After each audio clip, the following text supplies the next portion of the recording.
like, we all went to the conference this weekend, right? And had a really good time, got to network and see a lot of people. The cool thing about it is, like, Mike got to go and hang out with Pedro, and who trained him and promoted him to management. And it's cool, like, now, and then going down to R&R down in San Juan, Puerto Rico this last September. Like, we got to hang out with Pedro and Johnny and Michael Papa and Ryan McIntosh, some guys that I went through training with through building blocks and suspended training. That's the cool thing that we get to do now, and network and go to these events and hang out with guys that we went to the field with together. And it's kind of cool now that I interviewed Ryan and then got to train him, and now coming up here in September, we're going to be kicking it in R&R. It's not going to be just myself anymore.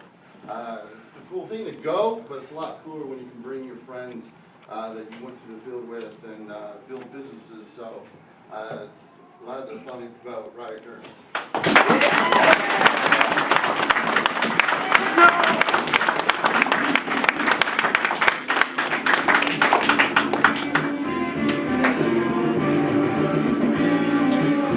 Wrong song. We'll get it right when I get from the management. So let me know. I want my family to see that. That's what we did. So Mom, earmuffs, real quick. Earmuffs. This shit's awesome. I love what I do. I love being around the people I'm around. And I'd say, like, it's easy now for me to say that now that I'm promoted to assistant management, you know, I'm on the fast track to management and all that stuff. It's easy for me to say that now, but guys, I wouldn't have gotten here if it wasn't for the fact that I loved what I do on a daily basis anyways. Does that all make sense? So first off, I want to thank some people. I want to thank my guys. Raise your hands. Everyone saw my crew as far as right now. I want to thank you guys. I would not be standing here if it wasn't for your guys' hard work. Special thanks to Ingrid, otherwise known as Lisa Simpson. Here, I'm like Bart Simpson. I got the spiky hair and I'm kind of a shithead, and she's like Lisa because she's like Lisa. She really is like a sister to me. Cooney and Sierra, they're right here in front of the room. All their hard work puts the people in the room, so we wouldn't be here without them. Joe Jarasak for making sure my orders go through. Making sure that I blow candles and stuff. John, push that. Let's see, my family, very supportive, very supportive. Every time except for when I started, my mom said that, oh Ryan, don't do this commission. It's hard work. It's outside. I don't know if you want to do that. Let's see, Mike and Aaron, especially Mike and Aaron. Everything that I know about our business comes from them. They brought me along. Mike's kind of like my interim dad right now. So he's, a big part of my life. And also, like, the haters. Everyone that told me I wouldn't do it, like, I want to thank them. I'm not going to go into detail about their names or anything, but the haters, the people that said I wouldn't do it or couldn't do it, I'm sure everyone in this room has haters that say, like, oh, you shouldn't do this, don't do that, don't do that. That's probably my biggest motivation. I'm going to tell you my story a little bit. When I started, my parents, first off, owned a company when I was little, and that's all I knew is management, ownership. That's all I knew. So when I was growing up, I was like, okay, I need to own something. I want to be the boss of something. So when I started, my mom's like, oh, just being the mom, being the good mom. She's a business person. She understands commission. But she's kind of like, Ryan, I don't know. You're young. You don't really follow through on everything. It's commission. I just don't know. I think you should just go back to college. Like, no. My dad was 100% supportive. What's up, Paul? He was 100% supportive of me. And he was like, Ryan, do commission? He'd ask me every day, like, okay, so how many people you got below you? I'm like, no, they're not below me. I'm training them. Like, they're not below me. You never really fully got it. And like after a year and a half after I, like about 2 months ago, he goes, wait, you do door sales? Like, God, how many times have I told you this? So my goals this year are open up, give my mom my house, which would be really neat. In case you guys don't know, our business is people helping people. It's powerful stuff. Promote an assistant manager, go to Vegas with Aaron in May, Thailand, and help pay for Dano's college. That dude's like a huge motivation to me. Everyone, Dano, raise your hand. Everyone give this dude a round of applause. I guess my next point, I'm going to go over some things here. The 3 things that got me promoted, so everyone get out your notebooks. If it helped me, I guarantee it'll help you. And it's kind of about Dano, so keep this guy in mind when you go into this stuff here.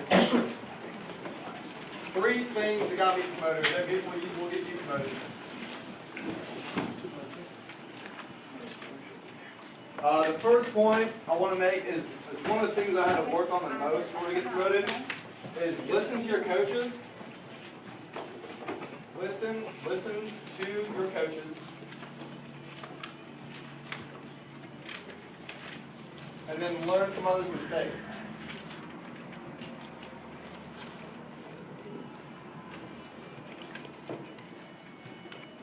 Listen to your coaches and learn from others' mistakes.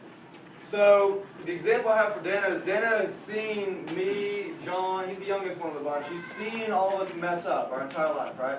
He's seen us do the right things, he's seen us do the wrong things. And by doing that, by seeing what we've done, like he's seen all the mistakes, and he listens to us, but if he didn't learn from those mistakes, then he'd be in the same, taking a little bit longer to become successful in life, right? So for the new guys in this room, all the new guys that have not been promoted to leadership, you guys have the best opportunity. Because everyone that has set foot in the door, everyone that answered an ad for Valdez or MP or Livewire before you has already made the mistakes. And all you got to do is listen to them. It's so easy, right? The learning curve goes from this to this to this. So Tina, on her 6th day today, should get promoted to assistant management in 6 months, right? Because the learning curve gets shorter. As long as she listens to whatever we say as leaders and tell her, it's only going to help her. The next point I want to make is whatever you do, whatever you're doing, give it 100%. Give it 100%, and then half balances.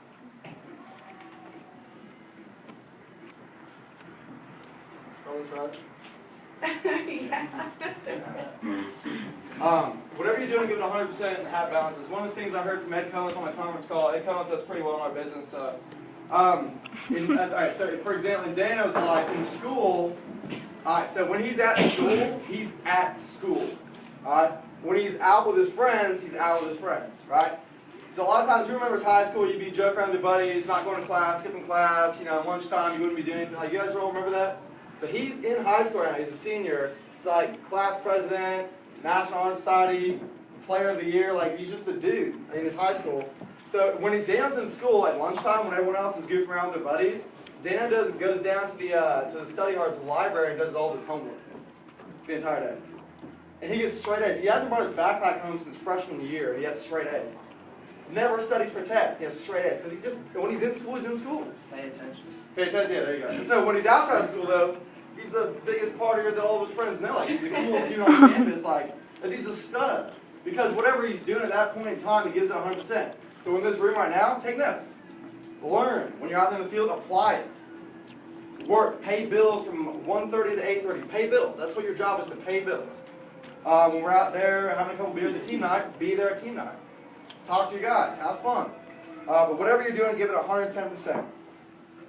The last one is take risks.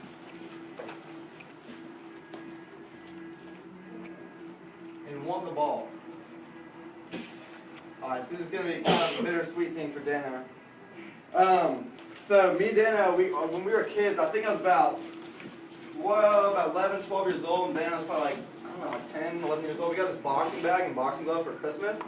We totally had no regard for the boxing bag at all. All we wanted to do is just beat the shit out of each other. So every night, after school, every day, like me and Dana would go downstairs, and he never turned down.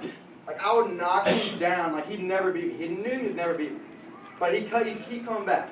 Every day I said, "Damn, you want to go box?" "Yeah, absolutely." "Yeah, let's go." He'd throw his gloves on, I'd knock him down, he'd get back up. He never quit. He never quit. So take risks. Won the ball. Now, Dana's life now, I'm not going to go into great detail about this story, but Dana, he busts some heads nowadays. This dude can whoop my ass nowadays, but back in the day. So never miss an opportunity to take a risk. If you're going to do something, do it. Mess up, fine, but learn from your mistakes. And always want the ball. So hey, who feels like they can train somebody today? Alright? Who feels like they can train and interview someone today? Who feels like they can interview 2 people and train a person in the same day? Alright? See, the hands get a little bit less and less. Like, be the guy that wants the ball. Like, you're going to have to do it eventually to get promoted, to do it. Take that interview, take that training, and give it 100%, right? So, let's go have fun today. Let's go kick some ass, not literally, but what time is it? Showtime! Future leaders hang down here with William and everyone else upstairs.